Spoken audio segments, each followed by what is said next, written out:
we heard today to talk about, I promise to make this session fun, interactive, and full of useful information. Motivasi untuk presentasi ini, kesuksesan dimulai dari langkah pertama, bukan dari hasil akhir. Tujuan AMDAL. Tujuan AMDAL disusun dengan tujuan untuk memastikan bahwa setiap rencana usaha atau kegiatan telah mempertimbangkan aspek lingkungan sejak awal. Melalui AMDAL, dampak lingkungan dapat diidentifikasi dan diprediksi sebelum kegiatan dilaksanakan. Dengan demikian, dampak negatif dapat dicegah atau dikendalikan serta keputusan kelayakan lingkungan yang dapat diambil secara lebih tepat. Tujuan akhirnya adalah mendukung pembangunan yang berkelanjutan dan ramah lingkungan.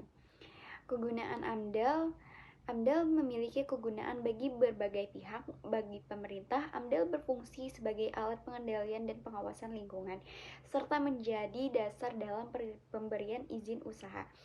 Bagi perusahaan, AMDAL membantu perencanaan usaha yang lebih bertanggung jawab, mengurangi resiko konflik dengan masyarakat, serta meningkatkan citra perusahaan di mata publik. Sementara itu, bagi masyarakat, AMDAL memberikan jaminan lingkungan yang sehat dan aman, serta membuka kesempatan untuk beraktivitas dalam proses perencanaan pembangunan. Dampak kegiatan tanpa AMDAL.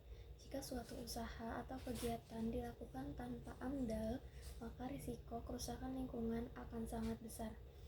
Tanpa adanya kajian lingkungan, pencemaran udara, air, dan tanah bisa terjadi karena tidak ada pengelolaan limbah yang jelas. Selain itu, ekosistem alam dapat rusak dan keanekaragaman hayati berkurang. Dalam jangka panjang, kondisi ini dapat memicu bencana lingkungan seperti banjir dan longsor, serta menurunkan kualitas lingkungan hidup secara keseluruhan. Dampak tanpa AMDAL juga dirasakan langsung oleh masyarakat. Pencemaran lingkungan dapat menyebabkan gangguan kesehatan seperti penyakit pernapasan atau penyakit kulit. Selain itu, sering muncul konflik antara masyarakat dan perusahaan karena aktivitas usaha dianggap merugikan warga sekitar. Bahkan, sebagian masyarakat bisa kehilangan mata pencaharian, terutama yang bergantung pada sumber daya alam. Akibatnya, kualitas hidup masyarakat pun menurun. Bagi perusahaan sendiri, tidak adanya AMDAL justru menimbulkan banyak risiko.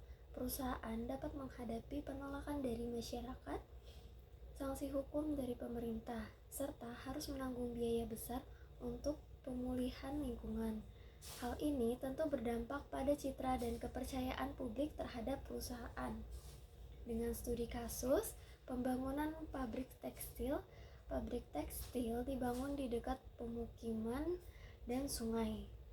Potensi dampak yang pertama, limbah cair mencemari lingkungan, lalu bau dan kebisingan.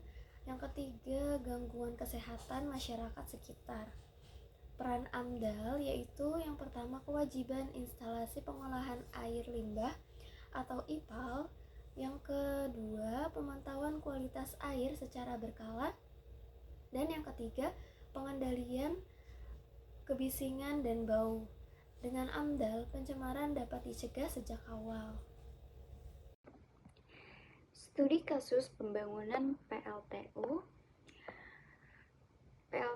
dibangun untuk memenuhi kebutuhan listrik nasional.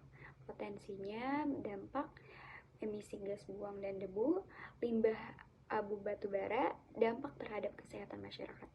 Perannya pengendalian emisi dan limbah B3, pemantauan kualitas udara, perlindungan masyarakat sekitar. AMDAL penting untuk menyeimbangkan kebutuhan energi dan perlindungan lingkungan. Demikian dari presentasi kami. Terima kasih atas perhatiannya dan partisipasinya. Semoga bermanfaat untuk kita semua. Pergi ke pasar membeli tomat. Jangan takut untuk mencoba hal baru. Kesuksesan akan segera dekat, asal kamu mau maju terus, belajar dan maju.